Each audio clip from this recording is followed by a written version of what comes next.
Good morning, Earth Angels. Happy to be here with you today. The rainbows are out, and that always makes me happy. We're going to work on something a little bit intense today, perhaps, or something that balances some of the sweetness and light that it seems to be the natural state of some Earth Angels. A lot of people that can project sweetness and light actually have come through a lot of pain. And so depending on where you are in your evolution, pain is usually part of the process. And today we're specifically going to talk about courage, crisis, and the question. And so Serviel, the angel of courage, is our inspiration for part of today's work and for a new way to look at crisis, a spiritual perspective that can give it some meaning. And this isn't for everybody, this isn't for every crisis and every circumstance, but you'll know if it's for you, and that's what matters. So I'm going to the glasses, and here we go.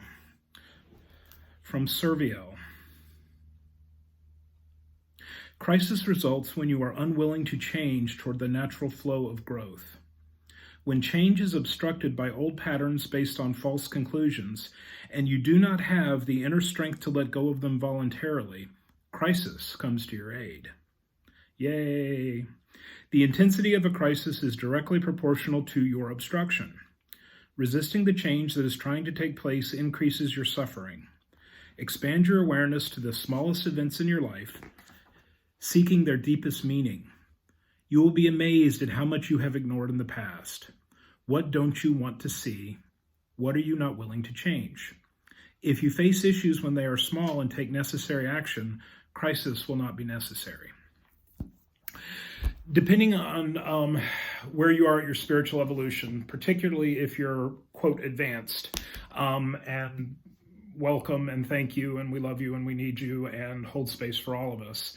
If you think about it, the universe has to cheat in order to crack you open.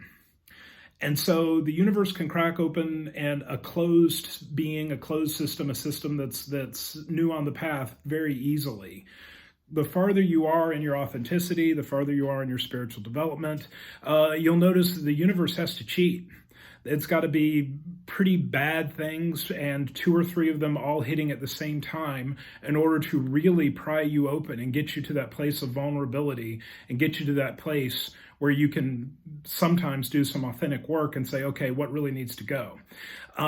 Examples being you might lose your job, you might have a health crisis, you might lose a pet, a relationship or a friendship might dissolve, something might let go, the weight of the world might catch up with you.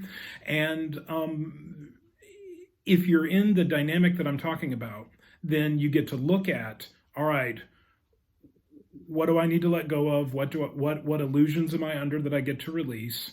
And how can I best use courage to get me to where I want to go?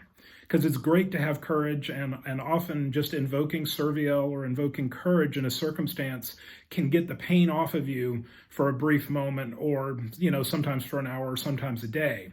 But the nature of this kind of crisis is almost shamanic, and one of the qualities of a shamanic illness or a shamanic event is you absolutely have to learn the exact medicine, the exact technique, the exact tool, the exact healing that works for this unique circumstance.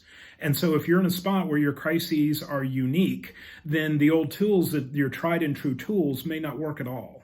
And that's okay, because the universe is telling you, please find the new tool, find the tool that works.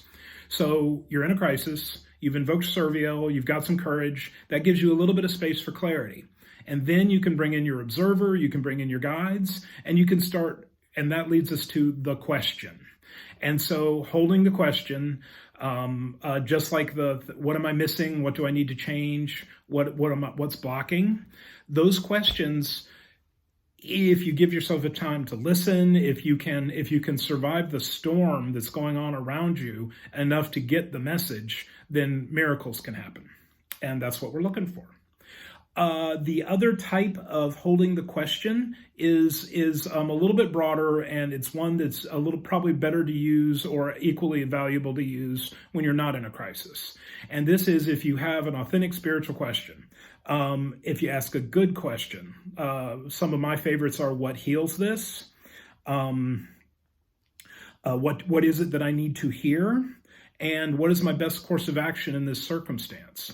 If you hold those questions and clear your mind and listen, you'll often get clear answers. Sometime the next morning, sometimes when you sleep on it, sometimes when you're doing something else.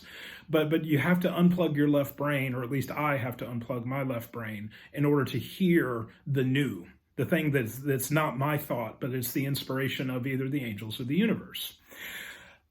And that draws us back to the crisis. So this is for people that are not, shall we say, this isn't their first rodeo. So if the crisis, what can a crisis actually do for people that are well advanced in their path?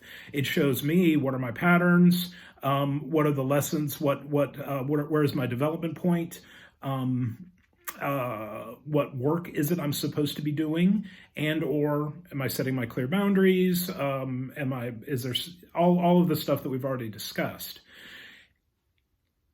One of the miracles and one of the blessings that can come from a crisis is if you can take away an expanding number of takeaways, of benefits, of I get it's, of enlightenments, of, oh my God, now I understand, releasing of illusion, releasing of misconceptions.